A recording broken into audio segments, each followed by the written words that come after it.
할렐루야. 네, 반갑습니다. 오늘도 변함없는 하나님의 크신 은혜가 우리 사랑하는 성도님들 모두에게 벽에 차고 넘쳐나기를 소원합니다. 네, 우리가 올여름 전교인 수련회를 우리가 지난주 중으로 우리가 개최를 하고 이렇게 진행했습니다. 주중에 우리가 수, 목, 금 이렇게 전교인 수련회를 우리가 교회에서 진행하다 보니까 이제 뭐 주중에 매일 평소보다는 다르게 매일 자주 우리 성도님들 얼굴을 배워서 더 친근감 있고 더 반가운 것 같고 그런 것 같습니다. 물론 부득이한 사정으로 인해서 우리가 또 참석하지 못하신 분들도 계시지만 다음 기회가 된다면 그때는요 다 같이 참석해서 같이 또 하나님 은혜를 나눌 수 있고 우리가 그리스도 안에서 한 공동체임을 누리는 그러한 우리 성도님들이 되기를 소원합니다. 우리는 계속해서 살사기의 삼손 스토리를 통해서 역전이라고 하는 주제로 우리가 수련회 기간 동안 말씀을 함께 살펴보았죠. 오늘은요 이제 그 연장선에서 삼손 스토리의 마지막 부분의 말씀을 우리가 함께 살펴보면서 하나님의 은혜를 나누고자 합니다. 먼저 우리가 앞부분의 말씀을 잠깐 제가 정리해 드리겠습니다. 못 들으신 분들을 위해서 제가 13장부터 해서 잠깐 해서 말씀을 요약을 해서 말씀을 드리겠습니다. 먼저 13장 말씀에서 우리는요 그를 움직이기 시작하셨더라 라고 하는 제목으로 하나님의 백성임에도 불구하고 하나님을 알지 못하는 그러한 삼손이 태어날 즈음에 그 시대의 그러한 어두운 면을 우리가 살펴보면서 당시의 백성들의 영적 상태가 얼마나 어두웠던지 그들이 범죄함으로 인하여서 블레셋에 의하여 엄청난 고통을 당하고 있음에도 불구하고 하나님께 살려달라고 회개하며 호소하고 간구하는 모습조차 보이지 않았던 그러한 사람들이었습니다. 아니 어떤 사람들은요 블레셋에 의하여 억압받는 것을 당연히 여겼던 어리석고 미련한 삶을 살아가던 사람들이 그 시대의 사람들이었습니다. 하지만 이런 시대에도 우리 하나님은요 그들을 버려두지 않으시고 그들을 불쌍히 여겨주셔서 그 백성들을 구원하시고자 한 줄기 빛으로 한 아이를 나이를 낳지 못한 마누아의 가정에 기적같이 한 아이를 잉태하게 하셨고 그를 나실린으로 하나님께서 구별하셔서 복을 주심으로 그를 성장시켜 주셨습니다.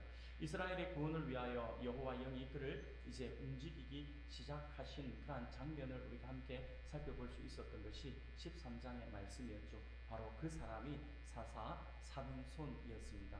14장에서는요 우리는 내 생각에 좋은 대로라고 하는 제목으로 사사시대 전체의 문제라고 할 수 있었던 당시 백성들의 모습 곧 그들이 자기 소견에 옳은 대로 행하였더라 라고 하는 말처럼 하나님의 주권과 법이 무시되던 시대에 하나님께서 태에서부터 나실인으로 구별해 두셨던 삼손마저 하나님께서 주신 은혜와 그 능력을 가지고 세상 사람들과 다를 바 없이 똑같은 방법으로 그들과 똑같은 모습으로 살아가고 있는 그 모습 속에서 철저히 하나님의 뜻이 하나님의 백성들에게 외면당하는 모습에 대해서 우리가 함께 살펴보았었죠. 그리고 15장에서는요 그럼에도 불구하고 라고 하는 제목으로 자기의 눈에 좋은 대로 자기의 생각에 좋은 대로 행동하는 삼손의 모습과 그리고 하나님께서 자기들을 위하여서 세워두었던 사사였던 이 삼손을 알아보지 못하고 이스라엘 백성들이 그를 오히려 잡아다가 블레셋에 넘겨주는 만행을 저지르는 그러한 이스라엘의 백성들의 모습이지만 그럼에도 불구하고 우리 하나님께서 하나님의 영을 통한 능력으로 삼손을 이스라엘의 구원자로 쓰시는 그러한 은혜를 우리 함께 살펴볼 수가 있었죠. 이제 16장에서는요 앞부분 오늘 우리가 뒷부분을 읽었지만 16장 앞부분에서는 삼손이 가사에서 경험했던 사건과 들릴라 사건 곧 들릴라의 유혹에 의해서 하나님의 주권을 무시하는 행동으로 인해 블레셋 사람들에게 잡혀서 눈이 뽑히고 감옥에 갇혀 맷돌을 돌리는 신세로 전락해버린 하나님의 사람 삼손의 모습을 우리가 함께 살펴보면서 그 16장 앞부분에서 있는 팽팽하게 대립하는 두 종류의 힘 곧 영혼을 살리는 하나님의 힘과 영혼을 죽이는 사탄의 힘에 대해서 우리가 함께 살펴보았습니다. 이제 오늘은 사사기 이 삼손 스토리의 마지막 부분입니다. 오늘 우리가 읽은 본문의 말씀을 통해서 이 삼손의 죽음에 대해서 다루고 있는 이 부분에 대해서 우리가 함께 살펴보면서 우리가 여전할 것인가 역전할 것인가 라고 하는 그러한 제목으로 하나님의 말씀을 함께 나누고자 합니다. 사랑하는 우리 성도 여러분, 오늘 조금 전에 말씀드린 것처럼 오늘 본문은요 삼손의 죽음에 대한 그러한 말씀이죠. 삼손은 블레셋 사람들이 자신을 생포한 것을 기념해서 자신들의 신인 다곤에게 감사하며 축제를 벌이고 있는 다곤 신전에서 하나님께 회개함으로 다시금 힘을 회복하여서 다곤 신전을 무너뜨림으로써 살아서 죽인 블레셋인보다 더 많은 블레셋인들을 죽이고 그도 같이 그들과 함께 죽음으로써 장엄한 그러한 최후를 맞이하고 있는 그러한 내용이 오늘 우리가 읽은 본문의 내용입니다.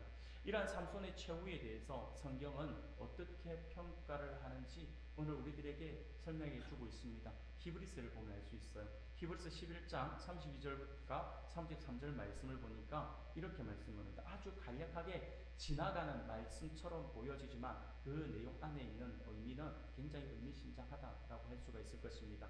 내가 무슨 말을 더하리요? 기드온, 바락, 삼손, 입다, 다윗 및 사무엘과 선지자들의 일을 말하려며 내게 시간이 부족하리로다. 그들은 믿음으로 나라들을 이기기도 하며 의를 행하기도 하며 약속을 받기도 하며 사자들의 입을 막기도 하며 라고 말씀을 합니다. 그냥 스치고 지나가는 듯한 말씀이지만 이것은 스치고 지나가는 듯한 말씀이 아닌 시간이 부족해서 다 일일이 고하기가 어렵다라고 하는 표현을 하고 있잖아요. 지금 기드온, 바락, 삼손, 입다, 다윗이라고 이야기하잖아요.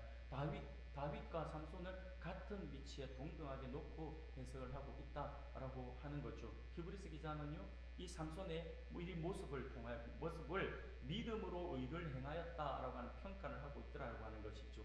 비록 삼손이 정욕에 사로잡혀 계속적으로 실수를 범하긴 했지만 이 사건으로 인하여서 실추된 자신의 명예와 훼손시켰던 하나님의 영광까지도 다시 회복시켰음을 인정해주는 그러한 말씀입니다. 특히 삼손이 여호와 하나님을 의지하여서 블레셋인들의 신이라고 할 수 있는 다곤의 신전을 무너뜨림으로써 블레셋 사람들을 죽인 것은 우상과 우상 숭배자들에 대한 하나님의 심판을 드러내고 하나님만이 참 신이 되신다라고 하는 것을 알리고 있는 것으로서 삼손이 죽음을 각오하고 자신의 사명을 이루고자 노력한 그의 최후의 사역은 우리가 볼 때에 높이 평가받을 만한 것이다 라고 하는 사실을 오늘 본문은 우리에게 말씀해 주고 있는 것입니다.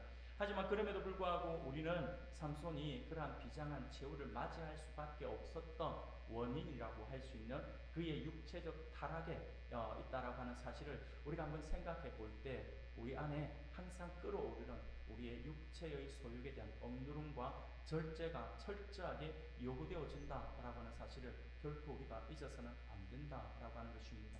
우리가 신앙적으로 바로 서 있다 할지라도 우리가 늘 항상 기도하고 예배 가운데 있다 할지라도 우리 안에 육체의 소욕이 올라오지 않는 게 아닙니다.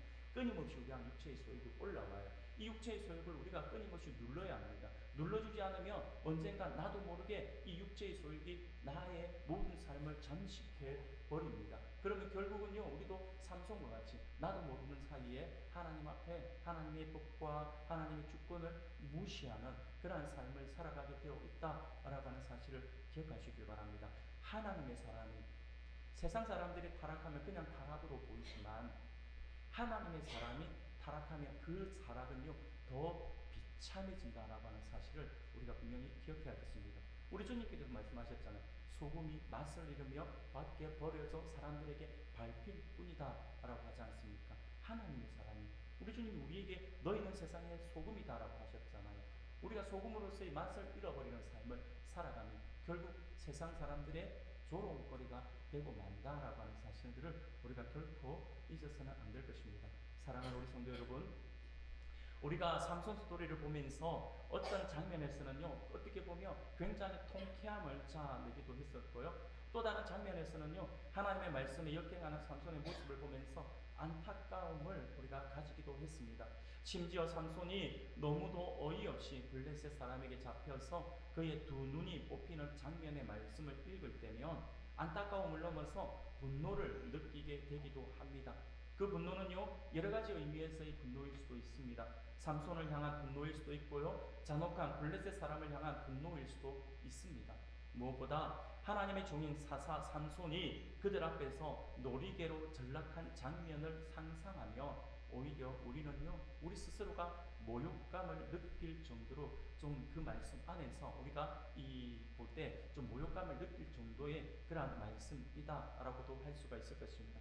그러나 그런 안타까움과 모욕감도 잠시 오늘 삼손의 최후의 장면, 곧 삼손이 극적으로 자신의 삶을 돌이켜 마지막으로 이스라엘의 사사로서의 자신의 사명을 이루고자 그가 목숨 바쳐 헌신한 그러한 모습으로서 30절 하반절에서 삼손이 죽을 때에 죽인 자가 살았을 때에 죽인 자보다 더욱 많았더라 라고 하는 이 말씀은 삼손의 죽음에 대한 안타까움이 있지만 그래도 그의 원수를 갚는 모습 속에서는요, 어떤 면에서 통쾌함을 얻는 것 같다라고 하는 것입니다. 이 통쾌함은요, 마치 우리가 스포츠 야구 경기에서 지고 있는 팀이 9회 말 투아웃에 말로 홈런을 쳐서 역전 말로 홈런을 쳐서 결국 팀이 승리하는 그러한 시원함을 선사해 주는 듯한 느낌을 준다라고 하는 거죠. 사랑하는 우리 성도 여러분, 그렇습니다. 스포츠 경기에서 가장 재미있는 경기는 어떤 경기냐면 우리가 게임을 좀 치고 있다가 마지막에 역전하여 승리하는 그 게임이라고 할 수가 있을 것입니다. 이는요, 기쁨을 넘어서 통쾌함과 희열을 느끼게 해주는 그러한 것이다라고 할 수가 있을 것입니다. 비록 삼손의 삶이 저는 바로 이러한 삼손의 삶이 바로 이런 역전 드라마의 주인공의 삶이 아닌가라는 생각을 해보게 됩니다. 사랑하는 여러분, 왜 그러냐면요, 우리가 알고 있는 것처럼 어머니의 뱃속에서 잉태되면서부터 하나님의 사람으로 구별되어서 나실린으로 살면서 위기의 순간마다 하나님의 영에 감동하여 말할 수 없는 괴력을 발휘했던 삼손입니다. 하지만 자신의 힘만 믿고 뼛속까지 교만하여서 하나님의 주권을 무시하는 삶을 살아 결국 죽음에 이르는 상황에 놓여버린 것이죠. 하지만 그가 마지막에 하나님의 주권을 인정하며 자신에게 주신 그 힘으로 자신이 활동할 때 죽인 사람들보다 더 많은 사람들을 죽였다라고 하는 이 대역전 드라마의 주인공이 바로 이 삼손이잖아요. 그래서 저는 이 삼손을 바로 그 비유에 들어서 말씀을 드리고 있는 것입니다. 그러므로 오늘 이 시간에는요, 삼손이 마지막에 이렇게 하나님의 대역전 드라마의 주인공이 될 수 있었던 그의 모습을 오늘 우리의 교훈으로 삼아서 우리가 과연 어떻게 해야 과거와 같은 여전한 그러한 삶이 아닌 역전 인생의 주인공으로서의 그러한 삶을 살아갈 수 있을 것인지에 대해서 우리가 함께 말씀을 살펴보면서 하나님의 은혜를 나누고자 합니다. 사랑하는 여러분, 우리가 어떻게 여전한 과거와 같은 그러한 여전한 삶이 아닌 역전의 삶을 살아갈 수 있을까요? 그것은요, 먼저 죄에 대한 회개와 신앙의 비장한 결단이 역전의 삶의 첫걸음이다라고 하는 사실을 반드시 기억하셔야 합니다. 죄에 대한 회개입니다. 그리고 그 회개와 곁들여지는 신앙의 이 비장한 결단이 반드시 우리 안에 있어야 합니다. 사사기 오늘 본문 25절 말씀을 보니까 그들의 마음이 즐거울 때에 이르되 삼손을 불러다가 우리를 위하여 제주를 부리게 하자고 옥에서 삼손을 불러내매 삼손이 그들을 위하여 제주를 부리니라. 그들이 삼손을 두 기둥 사이에 세웠더니라고 말씀을 합니다. 삼손의 마지막 모습은 어찌 보면 그의 엄청난 삶에 비해서 너무나도 비참한 모습인 것 같습니다. 머리카락이 깎이고 머리카락이 잘리고 두 눈이 뽑히고 조롱당하는 삼손의 모습은요, 과거 블레셋 지역을 휘젓고 다니던 그의 모습과는 너무나도 대조적인 모습이라 할 수 있습니다. 아무도 건들지 못하던 그 당당한 모습은 온데간데 없습니다. 자신을 붙잡기 위해 왔던 가사 사람들이 보는 그 앞에서 가사성의 문을 뽑아매고 가사 사람들 사이로 유유히 사라졌던 그 당당함은 온데간데 찾아볼 수가 없습니다. 그저 원수들 앞에서 목숨을 부지하기 위해 제주를 부리는 비참한 모습만 남아있는 삼손의 모습입니다. 사랑하는 우리 성도 여러분, 우리가 영화나 드라마 또는 소설 등을 보다 보면 어떤 한 장면이 있습니다. 다음, 지금 현재 장면이 아니라 다음 화면에서 아니면 그 다음 내용에서 발생할 사건에 대하여서 현재의 장면에서 넌지시 그 이야기에 대하여 배우들의 대사나 아니면 어떤 장면을 통하여서 그 부분을 살짝 맛보기 형식으로 조금 보여주는 장면이 있어요. 그 장면을 우리는 뭐라고 이야기하냐면 복선이라고 이야기를 하죠.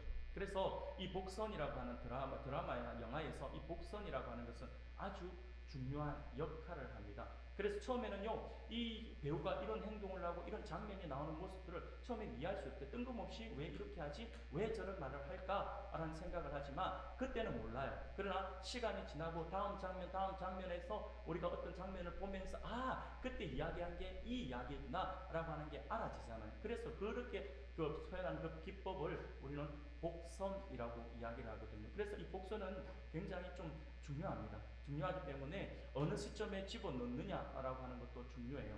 관객의 입장에서는요, 또 그 복선이라고 하는 것을 또 찾아서 한번 지켜본다라고 한다면 그 영화나 드라마 아니면 소설을 읽는 데 있어서 또 다른 재미를 더한다라고 할 수가 있을 것입니다. 그런데 오늘 삼손 스토리에도 그의 말년에 보여주는 이 비참함 속에 우리에게 희망과 소망을 주는, 즉 복선과 같은 말씀이 등장합니다. 그 말씀은요, 오늘 본문 말씀 바로 앞의 지난주 우리가 수련회 둘째 날 저녁에 함께 보았던 말씀이에요. 사사기 16장 22절입니다. 자, 우리가 같이 한번 읽어볼까요? 16장 22절 같이 읽겠습니다. 시작. 아멘. 그의 머리털이 밀린 후에 다시 자라기 시작하니라. 아멘. 이 말씀이요, 앞으로 어떤 일이 벌어질지에 대한 복선이라고 할 수가 있습니다. 이 말씀은요, 가능성과 희망의 말씀인 것이죠. 단순히 머리가 다시 자랐다라고 하는 의미가 아니에요. 이 말씀은요, 하나님의 은혜와 긍휼하심이 회복되고 있다라고 하는 말씀을 의미하고 있는 것입니다. 삼손이 잡혀서 분해하고 억울해하면서 내가 여기서 나가기만 해봐라, 나를 팔아넘긴 들릴라 너부터 없애주마, 그리고 이 나의 두 눈을 뽑은 이 원수의 블레셋인들을 내가 절대로 결코 용서하지 않을 것이다 라고 그렇게 하면서 복수의 날을 기다리면서 삼손이 하루하루를 살았던 것이 아니에요. 일반적으로 우리가 보면 사람들이 어려움에 처하면요, 일단 어려움에 처하면 이게 두 부류의 사람들의 모습으로 나타납니다. 하나는요, 분노부터 하는 사람이 있어요. 그 어려움들에 대해서 화부터 막 내는 거예요. 어떻게 이런 일이 나한테, 왜 네가 어떻게 나에게, 막 이러면서 화부터 내는 사람이 있죠. 근데 또 다른 부르는 사람은요, 아주 냉정해집니다. 아주 냉정해지면서 왜 이 일이 나에게 일어날 수밖에 없었을까라고 하는 것을 분석하는 사람들이 있어요. 그런데 사실은요, 두 부류의 사람이지만 결국 나중에는 한 부류입니다. 같아져요. 왜냐하면 분노를 내던 사람들도 결국 알아요. 분노를 내고 나면 자기가 지쳐요. 지치고 나면 서럽기도 하죠. 그래서 힘들기도 해요. 그러면서 또 돌아봐요. 왜 이 일이 나에게 이런 일이 있었을까? 왜 이 어려움이 나에게 다가왔을까? 라고 생각을 하면서 왜 이런 일이 있은 것인가에 대한 그러한 분석을 하게 됩니다. 이게 모든 어려움에 처한 사람들의 그러한 모습이라고 할 수가 있습니다. 오늘 삼손도 마찬가지입니다. 삼손도 자신의 비참한 삶을 통해서 자신을 돌아보고 깨달은 것이 분명히 있습니다. 자신이 믿고 사랑했던 여인에게 배신을 당하고 또 그렇게 믿고 자신했던 자신의 힘이 자신에게서 온 것이 아니라 하나님의 영으로부터 주어진 것이다라고 하는 사실을 그제서야 그가 이 어려움 속에서 깨달았다라고 하는 것이죠. 자신의 신분을 깨달았고 자신이 무엇을 해야 하는지를 깨달았습니다. 그렇게 깨달은 후 사람들이 무엇을 하겠습니까? 하나님을 믿는 사람이라고 한다면 당연히 그 부분을 뉘우치겠죠. 회개하게 되어 있습니다. 나의 잘못이 이렇게 드러나면요, 회개가 나올 수밖에 없습니다. 하나님께서 구별하여 주신 나실린으로서 구별된 삶을 살지 못했고 하나님의 영을 통하여 주신 그 힘이 하나님과 백성을 구하는 일에 힘써야 함에도 불구하고 자신의 욕심과 복수를 위해 사용했던 자신의 망령된 행실을 회개했다라고 하는 것입니다. 물론 오늘 우리가 읽은 본문에서는요, 삼손이 이를 들고 눈물을 흘리며 회개했다라고 하는 말씀은 없습니다. 그런데 모든 정황들과 나중에 삼손이 보여주는 그런 고백, 구하는 그 기도, 그 모든 것들을 종합해 볼 때에 삼손이 우리가 디테일하게 말씀을 꼭 이렇게 적지는 않았지만 삼손이 어떻게 이 회복의 은혜를 누릴 수 있었는지를 우리에게 보여주고 있는 거죠. 그게 바로 회개였다는 하는 거예요. 삼손이 회개하는 삶을 살았습니다. 사랑하는 성도 여러분, 성경에서 굳이 삼손의 머리털이 밀린 후에 다시 자라기 시작했다라고 하는 말씀을 기록하고 있다라고 하는 것은요, 삼손이 처한 극한의 삶 속에서 자신을 돌이키고 하나님 앞에 회개하였음을 보여주는 장면이라고 할 수가 있습니다. 이 회개가 있었기 때문에 삼손은요, 마지막을 향한 신앙의 비장한 그런 결단을 할 수가 있었던 것이죠. 지금까지는 내가 이렇게 엉터리같이 살았지만 하나님의 사람이면서 하나님께서 그렇게 엄청난 그런 은혜를 나에게 베풀어 주셨음에도 불구하고 그것으로 하나님의 영광을 위하여 사용하지 못하고 내가 나를 위해 쓰다 보니까 내가 이 비참함 속에 빠지게 되었구나. 이제 하나님 단 한 번 마지막 기회를 주신다라고 한다면 이제 저희 삶을 돌이켜서 하나님 제가 이렇게 하겠습니다 라고 하는 거죠. 그게 바로 회개에서부터 나오는 기도였다라고 할 수가 있는 것입니다. 바로 비장한 결단은요, 회개가 없이는 절대로 일어날 수가 없는 그러한 마음가짐입니다. 사랑하는 여러분, 그렇습니다. 삼손의 머리털이 다시 자라기 시작했다라고 하는 말씀은 삼손의 하늘 보좌를 움직이는 회개와 그 회개에 따른 신앙의 결단으로 말미암아 하나님께서 다시금 그에게 은혜를 회복시켜 주셨다라고 하는 것을 의미하고 있는 그러한 말씀입니다. 사랑하는 여러분, 사람은요 완벽할 수가 없음을 우리가 잘 알고 있습니다. 또한 이 땅에는 죄 없는 사람 또한 한 명도 없음을 우리가 잘 알고 있습니다. 우리가 하루하루 살아가다 보면 누구나 다 죄를 지을 수밖에 없어요. 우리의 연약한 심성 때문이죠. 하지만 문제는 뭐냐면 우리가 죄를 지을 수는 있어요. 우리가 완벽하지 못하기 때문에 죄를 지을 수는 있어요. 하나님도 그 사실을 아십니다. 우리가 연약하다라고 하는 걸 하나님이 분명히 아세요. 그런데 제가 전에도 말씀을 드린 것처럼 문제는 뭐냐면 우리가 연약하기 때문에 죄를 지을 수는 있지만 문제의 심각성은 뭐냐면요, 그 죄를 짓고도 그것이 죄인 줄을 알지 못한 채 계속해서 그것을 반복하는 게 문제라고 하는 거죠. 회개한다라고 말을 하면서 돌아서 또 그러고 있다니까요. 그러니 이게 문제다라고 하는 거죠. 하지만 항상 스스로 나약한 자임을 알아서 자신을 돌아보면서 자기의 지은 죄에 대하여 하나님 앞에 철저히 회개하고 다시는 그러한 죄를 짓지 않으려고 몸부림치면서 경건을 추구하는 삶을 살아갈 때에 하나님께서 우리의 회개를 들으시고 우리를 용서해 주신다라고 하는 사실을 반드시 기억하셔야 합니다. 뿐만 아니라 그렇게 회개하며 헌신하기를 그렇게 회개하고 또 그런 신앙의 비장한 결단을 가지고 헌신하기를 원하는 그 사람은요 반드시 하나님께서 회복시켜 주실 뿐만 아니라 성령의 은혜를 부어주심으로 하나님께서 반드시 그를 들어 쓰신다라고 하는 사실 또한 우리가 기억해야 할 것입니다. 그래서 베드로 사도는 사도행전 2장 38절에서 이렇게 고백을 합니다. 베드로가 이르되 너희가 회개하여 각각 예수 그리스도의 이름으로 세례를 받고 죄 사함을 받으라. 그리하며 성령의 선물을 받으리니. 할렐루야. 아멘. 우리가 성령의 선물을 받을 수 있는 조건이 뭐라고 이야기합니까? 회개였다라고 하는 거죠.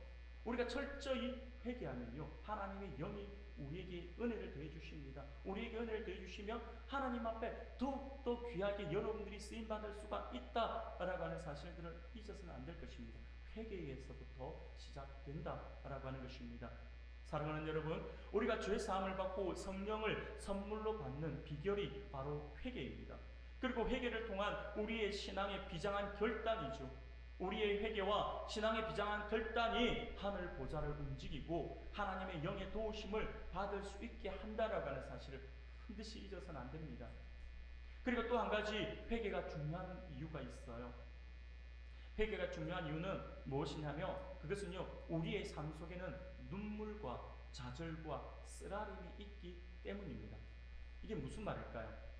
하나님께서는요 우리가 이 땅에서 진짜 원하시는 하나님께서 우리에게 원하시는 모습은 무엇이냐면 우리는 하나님께서 우리에게 뭘 원하시는가라고 할 때에 우리가 여러 가지 생각들을 많이 할 수가 있어요. 하나님은 앞에 우리가 예배하는 걸 좋아하시고, 하나님께 찬양 드리는 걸 좋아하시고, 우리가 전도하는 걸 좋아하시고, 우리가 물질로 하나님 앞에 영광 드리는 걸 좋아하시고, 우리가 몸으로 헌신하는 것을 하나님께서 좋아하시고, 시간을 내서 봉사하고 막 섬기는 이걸 하나님께서 기뻐하신다라고 우리가 생각을 하잖아요. 그런데 죄송합니다. 우리 성경 전체에서 이야기하고 있는 하나님께서 우리에게 원하시는 마음은 그거 아니에요. 엄밀하게 이야기합니다.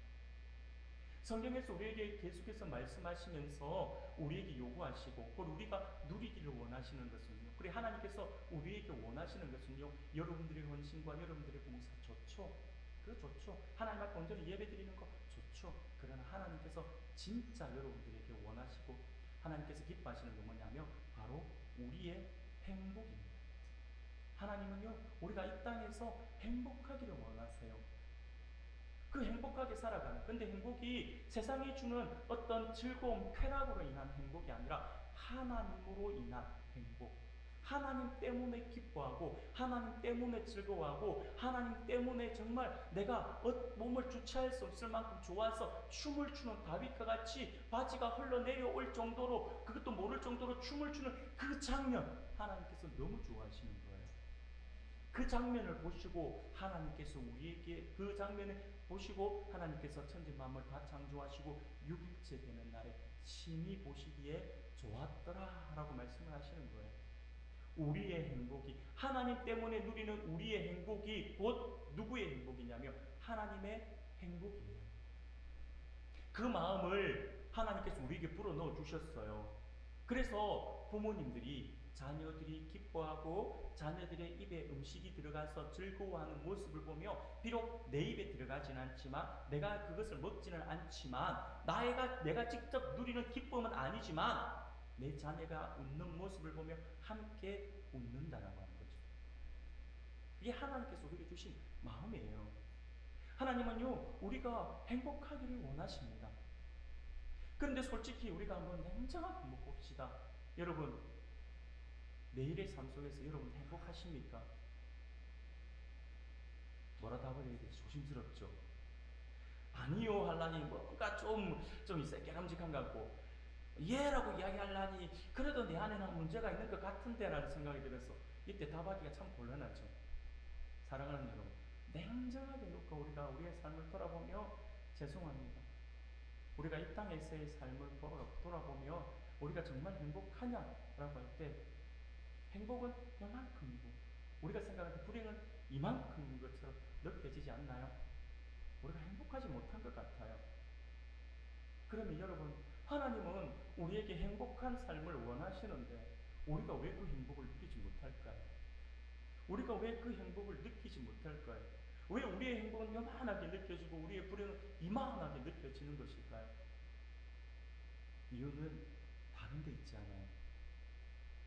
이유는요, 우리가 이 땅에서 하나님께서 그토록 원하시는 그 행복을 누리지 못하는 그 이유는 바로 우리 안에 있는 죄 때문입니다.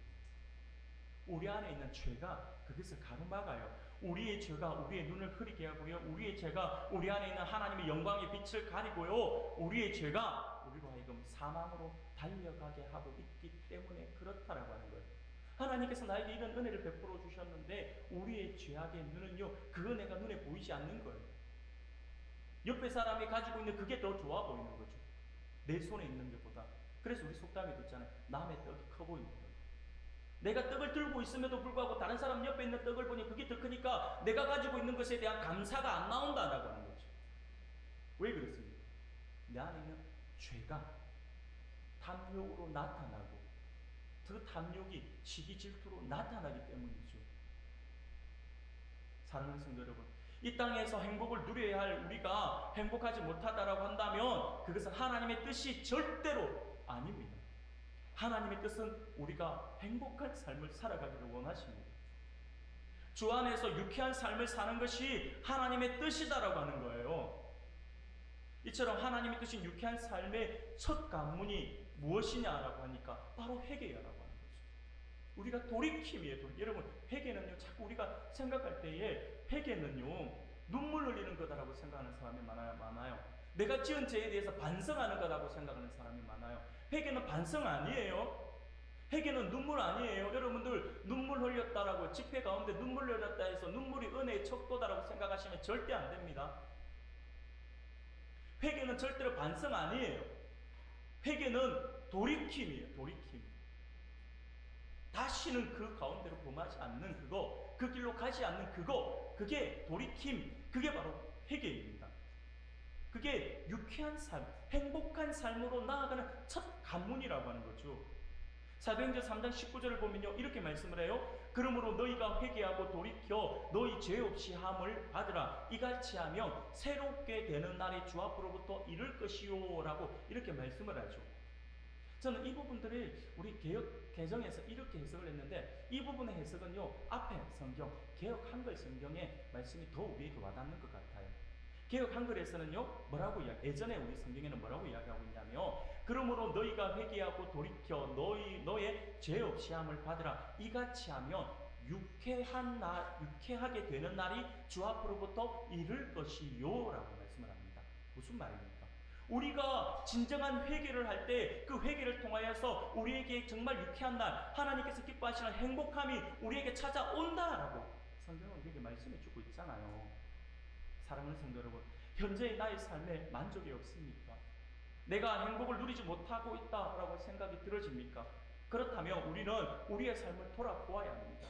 그리고 하나님과의 관계 안에 바르지 못했던 거, 하나님의 관계 안에 어그러져 있는 부분이 있다면 지금 회개하셔야 합니다. 집에 가서 회개하지 마시고 지금 회개하셔야 합니다. 나중에 회개는요, 여러분 빠르면 빠를수록 좋아요. 나중에 회개해야지. 지금 하셔야 합니다. 감사도 마찬가지예요. 하나님 앞에 감사도 지금 하셔야 합니다. 나중에 해야지. 나중에 하면요, 감사의 마음이 절반, 아니 그 이상으로 줄어들어 버려요. 항상 지금이 중요합니다.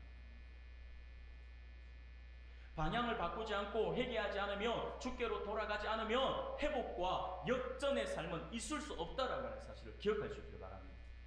사랑하는 여러분, 회개하면 살아납니다. 삼손과 같이 다 무너진 인생도 회개할 때에 새로운 희망과 소망으로 그의 머리털이 다시 자라나게 해주셨음을 반드시 기억할 수 있기를 바랍니다.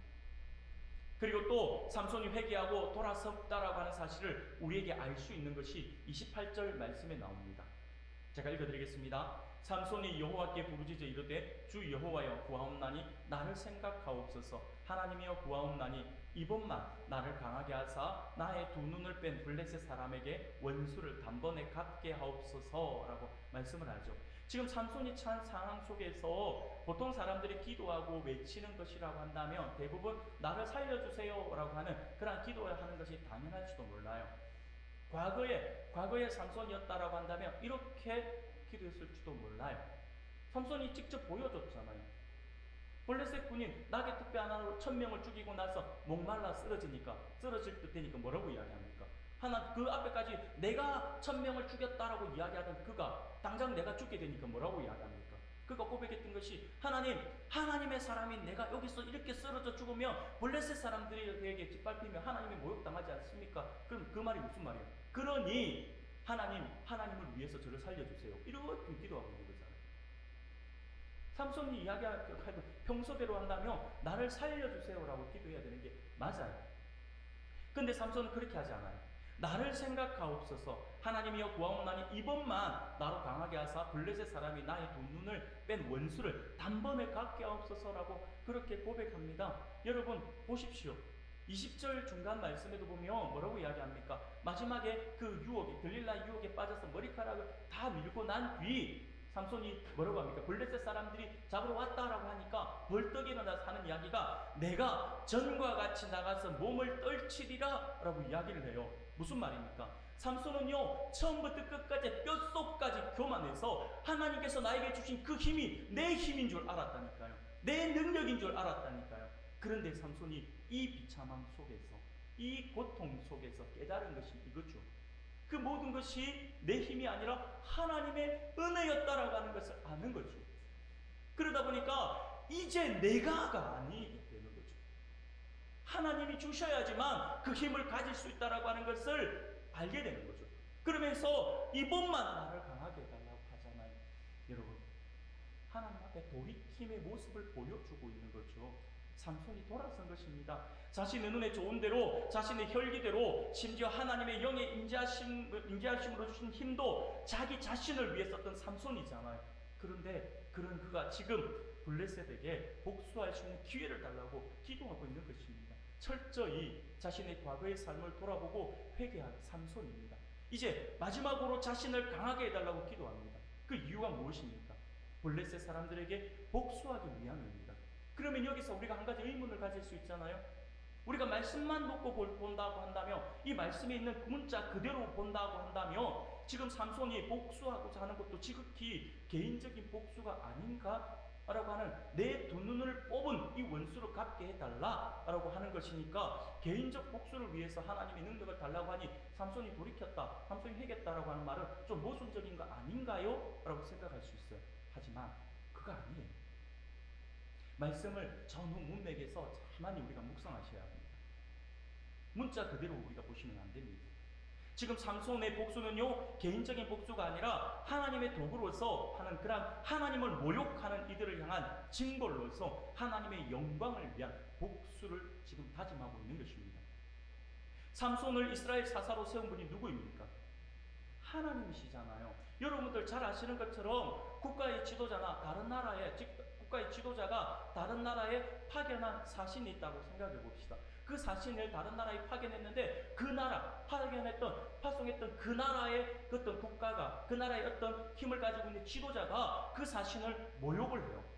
그래서 그 사신을 막 그냥 모욕을 한다든지 그 사신을 막 구박을 해요. 그러면 사신을 구박한 게 되는 건가요? 아닙니다. 누구를 구박한 겁니까? 그를 파견한 이 나라의, 자기 나라의 왕, 지도자를, 그리고 그 국가를 모욕하는 행위잖아요. 지금 삼손은 누가 세웠다고요? 하나님이 세운 사람이에요. 하나님이 세운 나시린이에요. 그러면 그를 모욕하는 게 아니라 그를 어떻게 벌을 준다든지 하는 거 누가 해야 되는 거예요? 하나님만이 할 수 있는 거죠. 그런데 삼손의 두 눈을 뽑았어요. 두 눈을 뽑고 그를 정말 놀이객감으로 삼아서 조롱하고 있어요. 이게 하나님 입장에서 보면 누구를 향한 조롱이라고 생각하실까요? 삼손, 네가 내 말 안 듣더니 꽃이다 이러실까요? 아니에요. 아무리 못난 사람이라 할지라도, 아무리 죄를 지은 삼손이라 하더라도 하나님께서 보내주신 사람이기 때문에, 하나님께서 세우신 사람이기 때문에 그를 모욕하는 것은 하나님을 모욕하는 것으로 하나님이 여기신다라고 하는 거죠. 사랑하는 여러분, 그런 삼손을 블레셋인들이 잡아서 두 눈을 뽑아버리고 그들 앞에서 재롱을 부리게 했습니다. 뿐만 아니라 23절 24절 말씀을 보니까 블레셋 사람의 방백들이 이르되 우리의 신이 우리 원수 삼손을 우리 손에 넘겨주었다 하고 다 모여 그들의 신 다곤에게 큰 제사를 드리고 즐거워하고, 백성들도 삼손을 보았으므로 이르되 우리의 땅을 망쳐놓고 우리의 많은 사람을 죽인 원수를 우리의 신이 우리 손에 넘겨주었다고 자기들의 신을 찬양하며 라고 말씀을 하죠. 지금 블레셋 사람들은요, 삼손을 무시하고 조롱하고 있는 것이 아니에요. 따지고 보면 지금 당장은 삼손을 조롱하고 삼손을 무시하는 것처럼 보이지만 이것은요, 철저하게 하나님을 무시하고 있어요. 마치 자신들의 신인 다곤이 하나님의 종을 이렇게 잡아오게 해서 자신들 앞에 재롱을 부리게 했다라고 하는 거죠. 우리의 신인 다곤이 삼손을 잡아오는 그 동안 너희들이 믿는 그 신은 뭐 하고 있냐라고 하는 거죠. 그러니 너희들의 신은 가짜고, 너희들의 신은 힘이 없는 그런 신이고 우리의 다곤신이 최고다, 지금 그거 이야기하고 있는 거예요. 다곤만이 참 신이다라고 외치고 있는 거죠. 이것은요, 삼손을 잡아 가두고 재롱을 부리게 했던 장소를 통해서 더욱더 자세히 알 수 있어요. 삼손을 잡아서 어디로 갑니까? 21절 말씀을 볼까요? 우리 같이 한번 읽어봅시다. 시작. 블레셋 사람들이 그를 붙잡아 그의 눈을 빼고 끌고 가사에 내려가 놋줄로 매고 그에게 옥에서 맷돌을 돌리게 하였더라. 어디로 데리고 갔다고요? 어디로 데리고 갔다고요? 여러분, 가사성 그러니까 생각나는 거 없어요? 없으신가요? 없으시면 안 되는데. 예. 사랑하는 여러분, 잘 생각해 보십시오. 가사는요, 삼손이 16장 1절부터 3절까지 있었던 그 엄청난 괴력을 보여줬던 땅이잖아요.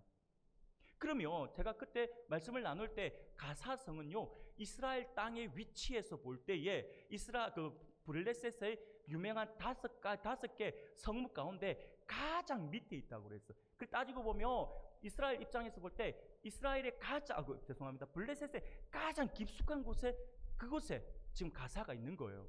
왜 하필 가사로 데리고 갔을까요? 사랑하는 여러분, 성경의 자세한 내용이 분명히 이 부분에 기록되어 있지 않습니다. 하지만 이 블레셋 사람들의 모습을 보면 우리가 알 수 있는 게 있어요. 그게 뭐냐면 보복심리죠.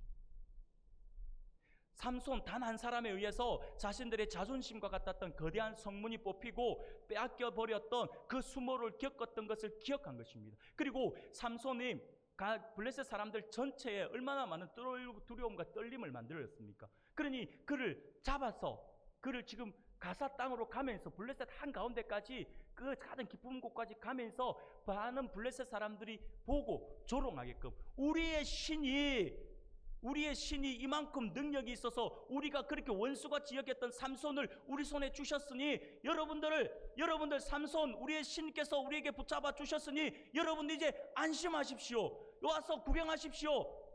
삼손 한번 보세요. 얼마나 비참합니까? 우리가 해냈습니다. 우리의 신이 우리에게 주셨습니다. 이걸 지금 외치고 있는 거죠. 자랑하고 싶은 거죠. 그리고 가사 땅으로 데리고 가서 그들이 겪었던 그 수모를 지금 되갚아 주고 싶은 겁니다. 삼손이 가사성의 성문을 통째로 뽑아서 헤브론 앞산에 옮긴 것이 결국 하나님께서 블레셋을 유다에 복속시킬 것이다 라고 하는 것을 보여주는 사건이라고 말씀을 드렸잖아요. 그것을 이들도 알고 있었던 거죠. 그래서 쉽게 말씀을 드리면 블레셋 사람들은요, 삼손을 잡아 가사 감옥에 가두고 다곤 신을 향한 축상에서 축제를 하면서 삼손을 불러 재롱을 부리게 한 것은요, 한마디로 이야기한다면 네가 말하는 그 신이 어디 있느냐라고 하는 거죠. 네가 말하는 너희 신은 죽었다. 그리고 다곤만이 참 신이다 라고 하는 걸 표현하고 있는 것입니다. 블레셋 사람들은 철저히 삼손을 조롱하는 듯 하지만 결국 하나님을 조롱하고 있는 것입니다. 그러니 삼손이 지금 하나님께 마지막으로 강하게 해달라고 기도하는 것은 이렇게 철저히 하나님을 멸시하고 조롱하는 그들을 응징하고 복수하고자 하고 있다라고 하는 거죠. 나의 두 눈을 뺀 원수를 단번에 갚게 하옵소서 라고 외치는 것이 바로 자신의 두 눈을 뺀 원수를 갚는다는 것이 아니라 하나님의 사람의 두 눈을 빼어서 하나님의 사역을 감당하지 못하게 한 이 원수를 갚게 해달라라고 지금 호소하고 있는 것입니다. 그런데 여러분, 여기서 우리가 기억해야 할 것은요, 그러면 삼손이 감당해야 할 하나님의 사역이라고 하는 게 뭘까요? 당연히 블레셋 사람들의 손에서 이스라엘 민족을 구원하고 보호하는 일이에요. 그래서 사사로 세워진 거잖아요.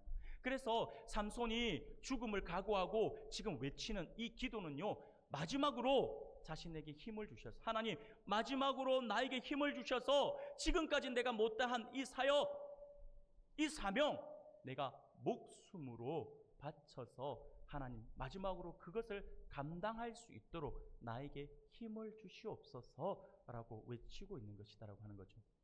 사랑하는 여러분, 이와 같은 삼손의 간절한 회개의 외침과 죽음을 불사한 비장한 결단이 하늘 보좌를 움직여 결국 그의 힘이 회복되었고, 그 회복된 힘으로 마지막 하나님의 사역을 이루어냈음을 오늘 본문은 우리에게 말씀해 주고 있습니다. 이처럼 오늘을 사는 저와 여러분들 또한 우리의 삶 속에서 철저히 하나님 앞에 우리의 죄를 회개하고 그 회개에 따른 비장한 결단으로 하늘 보좌를 움직여 하나님 앞에서 더욱더 큰 일을 이루는 우리 모든 성도님들이 되기를 소원합니다. 사랑하는 여러분, 한 가지 더 말씀을 드리겠습니다. 우리가 어떻게 여전한 삶이 아닌 역전의 삶으로 우리가 나아갈 수 있을까요? 그것은요, 종말론적 신앙, 곧 항상 지금이 마지막이라고 하는 마음으로 최선을 다하는 삶이 역전의 삶으로 나아갈 수 있는 방법이다라고 하는 사실을 여러분들 기억할 수 있기를 바랍니다. 세상 사람들이 가지고 있는 관점에서 여러분들 잘 기억하셔야 합니다. 세상 사람들이 가지고 있는 관점에서 역전하고 싶다고 한다면 그 역전에 필요한 힘이 있어야 되죠. 그래서 무엇인가 공급이 되어야 된다라고 생각을 할 수 있어요. 그러나 하나님의 사람은 달라요. 하나님의 사람에게 있어서 역전이라고 한 때 그 역전의 삶을 살아가고 싶다고 한다면 무엇인가를 자꾸 공급받아서 새로운 것으로 해야 된다라고 아니라 하나님의 사람은요, 바로 이게 새로운 것을 공급받는 것이 아니라 돌아감. 본질로의 돌아감입니다. 그게 역전의 시작의 걸음입니다. 그 본질이 바로 신앙의 본질이에요. 신앙의 본질. 그것만 회복하면 된다라고 하는 거죠. 바로 지금이 마지막이다라고 하는 생각으로, 마지막 그 마음으로 나에게 주어진 삶에 최선을 다하는 거죠. 최선을 다하는 삶은 항상 그리스도인들이 가져야 될 마음인 거죠. 삼손이 하나님을 향하여 이번만 자기를 강하게 해달라고 간구하죠. 지금이 마지막이라고 생각을 가졌기 때문입니다. 그래서 삼손은 그 일에 마지막 혼신의 힘을 다 쏟아붓고자 한 것이죠. 하나님은요, 결국 그의 간구를 들으시고 그가 그 한 번의 활약을 통해 그 일생 동안 죽인 블레셋 사람들의 숫자보다 더 많은 그런 적을 죽이도록 해주셨다라고 하는 거죠. 두 눈이 뽑히고 발에 착고를 찬, 어떻게 보면 아무것도 할 수 없을 듯한 삼손이에요. 이스라엘 백성들 입장에서는요, 더 이상 어떤 소망도 없이 그저 모든 것을 포기할 수밖에 없는 그러한 상황인 것이죠. 그런데 그런 상황을 지금 하나님께서 대역전시켜 주셨다라고 하는 것입니다. 사랑하는 성도 여러분, 우리는 언제 주님이 다시 오실지 알지 못해요. 내가 오늘 당장 어떻게 될 것인지도 알지 못하는 연약한 존재들입니다. 그러므로 우리들은 항상 우리들에게 주어진 현실 앞에서 이번이 마지막이다라고 하는 자세로 맡겨진 일에 최선을 다해야 합니다. 항상 지금이 마지막이라고 하는 각오로 하루하루를 살아갈 때에 우리는요, 이 땅에서의 욕심을 버릴 수가 있어요. 그리고 이 땅에서 소유욕을 버릴 수가 있습니다. 우리 안에 소유욕을 버린다라고 하는 것은 우리의 것을 나누어 줄 수 있는 큰 마음을 가지게 된다라고 하는 것이죠. 내 삶을 위해 아등바등거리며 사는 것이 아니라 하나님의 영광을 위해, 그리고 우리의 이웃들과 나누기 위해 살아갈 수 있다라고 하는 것입니다. 그렇게 할 때에 우리는 하나님께도 인정을 받고 우리의 이웃들에게도 인정을 받는 삶을 살아갈 수가 있습니다. 이것이 바로 하나님의 영광을 위한 우리 그리스도인들의 바른 삶이다라고 하는 사실을 반드시 기억할 수 있기를 바랍니다. 사랑하는 여러분, 하나의 이야기만 하고 제가 말씀을 더 드리고 마치도록 하겠습니다. 제가 하도 어릴 때 보았던 건데, 어릴 때 보았던 인형극이 하나가 있어요. 인형극의 내용이 너무나도 의미심장해서 제가 또 굉장히 강렬해서 굉장히 어릴 때 보았는데도 불구하고 이 인형극이 기억이 나요. 그 인형극의 제목은 모르겠어요. 제목은 모르겠는데 내용은 그대로 기억이 나요. 그래서 제가 이름을 한번 붙여봤어요. 이 제목은 아니에요. 그냥 이거는 제목은 제가 만들어낸 거예요. 3년만 가족이라고 한번 제가 붙여봤어요. 여러분, 어릴 때 인형극 한번 보신 분들도 있을지 모르겠는데 그 인형극의 내용은요, 이래요. 어느 시골에 아주 가난한 한 가족이 있었습니다. 그 가족은요, 할아버지, 할머니, 엄마, 아빠, 그리고 자녀들까지 그렇게 대가족을 이루어서 살아가는 가족인데, 이 사람들은요, 성실해요. 열심히 일을 하는데도 불구하고 형편이 전혀 나아지지 않습니다. 그래서 그들은요, 하루에 한 끼조차도 항상 먹을 수 있을까를 고민하는 그런 가정이었어요. 너무나도 힘들어요. 너무나도 가난해요. 그러다 보니까 소망이 없어요. 그러다가 어느 날 이 가족이 가족회의를 합니다. 가족회의를 해서 우리가 이대로 살아도 좋은가? 라고 하는 가족회의를 해서 결론을 내려요. 결론은 뭐냐면 그냥 다 같이 죽자라고 하는 결론을 내려요. 그러고는 자기 집 뒷산으로 올라가요. 하필이면 그 집 뒷산에 자살바위가 있으니까 그 바위에서 한꺼번에 뛰어내려서 같이 죽자라고 하는 결론이었어요. 그래서 열심히 산으로 올라갑니다. 근데 자살바위 앞에 웬 노인이 한 명이 앉아 있는 거예요. 그러면서 갔는데 뜬금없이 노인이 여기 왜 왔습니까? 라고 했더니 할아버지가 그냥 우리가 이러해서 너무 삶이 힘들고 어려워서 다 같이 죽으려고 여기 왔습니다 라고 이야기를 해요. 그러자 이 노인이 뭐라고 이야기하냐면, 그렇구나. 그렇다면 어차피 죽을 건데 제 부탁 하나만 들어주십시오 라고 하는 거예요. 그 부탁이 뭡니까? 라고 했더니 다른 부탁이 아니라 여러분들이 3년만 딱 한 번 더 살아보십시오. 3년만 살아보고 그래도 형편이 나아지지 않으면 그때 와서 자살해도 내가 안 말릴게요 라고 하는 거예요. 근데 가족이 다시 거기서 회의를 하는 거예요. 아무리 생각해봐도 그래, 3년 더 산다 해가지고 우리가 손해볼 건 없겠지 라고 하면서 종합적으로 회의 끝에 다시 3년을 살아가기로 합니다. 그런데 3년을 살기 위해서 내려와요. 근데 이 사람들이 삶이 달라져요. 왜냐하면 이 사람들은 3년이라고 어떻게 보면 시한부 인생이에요. 3년이라고 하는 삶을 사니까 어떤 마음이 생기냐니까 무소유가 되어버리는 거예요. 그러면서 그냥 사람들한테 다 퍼주기 시작하는 거예요. 사람들한테 손해를 봐도 그냥 허허 웃고 마는 거예요. 왜냐하면 내가 저 사람하고 사이가 관계가 틀어질 이유가 없지. 나는 3년만 살 건데. 나는 이거 가질 필요가 없어요. 내가 뭔가 생기면 옆에 더 자기보다 더 힘든 사람 것처럼 보이는 사람에 그냥 주는 거예요. 왜냐하면 당신들도 힘들잖아. 아니 괜찮아요. 우리는 3년만 살 거라서. 뭐 그러는 거예요. 계속해서 뭘 해도 계속 3년만 산다. 3년만 산다. 그렇게 하면서 모든 걸 안 가지려고 하는 거예요. 그렇게 세월을 살아가다 보니까 어느덧 3년이 지났어요. 형편이 나아졌을까요? 안 나아지죠. 다 퍼줬는데 뭐 나아집니까? 안 나아진 거예요. 그래서 에이 쏘갔다 생각을 해서 다시 회의를 해서 다시 자살하러 갑니다. 자살하러 갔더니 그 할배가 또 앉아 있는 거예요. 그러면서 이 노인이 하는 말이 3년을 쏘갔는데 딱 한 번만 더. 그래서 3년만 더 한번 살아보십시오. 그때 또 만약에 여전히 나아지지 않으면 그때 하십시오. 뭐 이렇게 한 거예요. 그래서 다시 내려옵니다. 내려와서 다시 또 열심히 3년만 살아요. 이 사람들이 입은 무슨 이야기를 해도 3년만 버티자, 3년만 버티자, 3년만 하면서 시간이 가요. 인연극 특성상 그 3년이라고 하는 게 그렇죠. 비 한번 왔다가 눈 한번 왔다가 이렇게 지나가면 그 장면 뒤에 배경만 쭉쭉쭉 지나가잖아요. 그래서 3년이 지나갔다라고 하는 게 보여져요. 그래 6년을 갔잖아요. 형편이 나아졌을까요? 안 나아지죠. 나아질 리가 있습니까? 아무것도 안 하는데. 그러면서 다시 이번에는 에이 쏘갔다 그러면서 다시 올라가요. 다시 올라가는데 그 노인이 또 있는 거예요. 그러면서 버럭 화를 내는 거예요. 당신들 때문에 우리가 6년을 허비했지 않느냐? 왜 6년 동안 개고생 시키느냐? 비키라고 죽을 거라고 했더니 이 노인이 다시 간곡히 부탁합니다. 다시 간곡히 부탁을 해서 딱 3년만 더. 딱 3년만 더. 그러는 거예요. 아니 그러면서 이 노인이 죽은 사람 소원도 들어준다는데 살아있는 나의 소원 한 번만 들어달라고. 딱 3년. 그래도 안 나아지면 그때는 내가 안 나타날게. 뭐 이러면서 약속을. 그러면서 마치 막 서약을 받는 것처럼 다시는 우리 방해하지 말라고. 3년만 더 살게. 그러면 내려가요. 3년 동안 살아요. 열심히 또 살았어요. 나아졌을까요? 안 나아졌어요.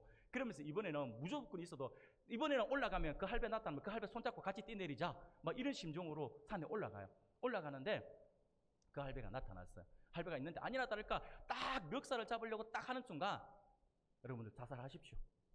그러나 내가 부탁하는 거 딱 이 부탁만 하고 그러고 나서 여러분들이 자살해도 뭐 괜찮지 않습니까? 어차피 지금까지 살아왔는데 그때 나도 뛰어내릴게요. 뭐 이렇게 하면서 꼬신 거예요. 그게 뭐냐니까 이제 내려가자. 3년 그렇게 살아서 9년 동안 살았으니까 됐다고 내려가라고. 그러면서 집에 있는 것 가운데 아무 물건이라도 좋으니까 그 물건 하나를 장에 내다 팔아라고 하는 거예요. 그런데 팔 때에 그 가격을 자그마치 10,000냥을 불러라고 하는 거예요. 그러면서 내려와. 이게 말이 되냐고. 말도 안 된다면서 욕하면 두들두들 하면서 내려와요. 내려왔는데 집에서 찾으려고 하니까 이 집에 한 끼 먹기도 힘들잖아요. 팔 게 뭐가 있냐고. 아무것도 없어요. 아무것도 없는데 찾고 해보니까 그저 자기 집에 막내가 태어났을 때 그 아이를 쌌던 보자기 하나가 있는 거예요. 이걸로 될라나? 막 그러면서 그 보자기를 이제 장날이 기다렸다가 장날에 가지고 나가요. 그러면서 아무것도 안 팔고 가족들은 뒤에 있고 그 앞에 보자기 하나만 딱 놔놓고 파는 거예요. 그래서 지나가면서 물어볼 거잖아요. 그거 얼마입니까? 10,000냥입니다. 미쳤나 하면 사람들이 다 쳐다봐요. 그래 되겠죠. 당연히 얼마나 부끄럽겠어요. 얼마나 이걸 10,000냥이라고 하는 게 얼마나 부끄럽겠어요. 자기가 생각할 때 사람들이 미쳤다라고 손가락질하는 것 같은데 놀라운 일이 벌어져요. 뭐냐니까 이 보자기 하나 얼마입니까? 물어보니까 10,000냥입니다라고 했더니 사람들이 비웃을 줄 알았는데 사람들이 뭐라고 하냐니까 아이고야 3년만 가지고 그러면서 하는 이야기가 아까 노인이 제가 빠뜨렸네요. 이게 물건을 팔 때 10,000냥에 팔고 3년 뒤에 이 물건이 100,000냥에 다시 팔 수 있을 것이다라고 이야기하라라고 이야기한 거죠. 그래서 이 사람이 이야기를 하는 거예요. 이 보자기 사십시오. 이거 10,000냥에 사십시오. 3년 뒤에 100,000냥이 될 물건입니다라고 이야기를 해요. 근데 사람들이 비웃을 줄 알았는데 사람들이 안 비웃고 오히려 아이고야 다른 사람도 아니 3년만 가족이 말하는 것이라고 한다면 저거 분명히 3년 뒤에 100,000냥이 될 건데 나에게 10,000냥이 없네. 무슨 수로 내가 10,000냥을 벌어서 어디서 10,000냥을 구해서 저걸 살 수 있을까? 온 동네가 난리 나는 거예요. 저거 틀림없이 3년 뒤에 100,000냥이 될 물건인데 어떻게 살 수 있는 방법이 없는 거죠. 근데 옆에 이웃 동네에 아주 큰 부자가 그 소식을 듣고 와요. 와가지고 그러고는 그것을 내가 10,000냥에 사겠습니다 하고 사요. 사고 그것을 자기 집 갑으로 남겨요. 그래서 이 3년만 가족이 이 10,000냥을 가지고 장사를 합니다. 그런데 장사하는 것마다 성공하기 시작하는 거예요. 모든 신뢰를 이미 9년 동안 쌓아놨으니까요. 이 사람들이 말하는 건요, 진짜 말 그대로 팥으로 매주 쓴다 해도 다 믿는 거예요. 뭘 그렇게 쌓아놓으니까. 그러니까 장사하는 것마다 성공하니까 엄청난 벼락 부자가 되어버렸어요. 3년 만에. 그런데 그 물건을 샀던 그 부자는 3년 만에 쫄딱 망해버리는 거예요. 그러다가 먹고 살 방법이 없으니까 그제 생각하니 집에 갑오로 남겨두었던 그 보자기 10만 양짜리인데 하면서 가지고 나서 장에 그 사람이 파는 거예요. 그런데 사람들에게 똑같은 보자기를 갖고 왔는데 그 얼마입니까? 라고 했더니 10만 양입니다. 했더니 모든 시장의 사람들이 욕을 하기 시작하는 거예요. 난리가 나는 거예요. 이게 무슨 말도 안 수라고 했네. 저게 정신나. 그래서 네가 망한 거다 하면서 난리가 나는 거예요. 그래도 이 사람은요 꿋꿋하게 믿고 10만 양짜리다 하면 그것을 하고 계속해서 버텼어요. 근데 그 소문을 이 부자가 되었던 3년만 가족이 들었어요. 듣고 달려와요. 달려와서 그것을 그 사람의 손을 이 부자의 거지가 된 이 부자의 손을 턱턱 잡으면서 한다는 말이 당신이 3년 전에 이 물건을 만냥에 사주셔서 우리가 이렇게 부자가 되었다. 당신은 우리의 생명의 은인이다. 그러면서 자기가 약속한 대로 그 물건을 10만 양에 사주어요. 그러면서 이 두 집안이 함께 부자가 되었다라고 하는 해피엔딩의 그러한 이야기입니다. 어릴 때의 이 이야기를 듣고 제가 굉장히 뇌리 속에 남아 있었어요.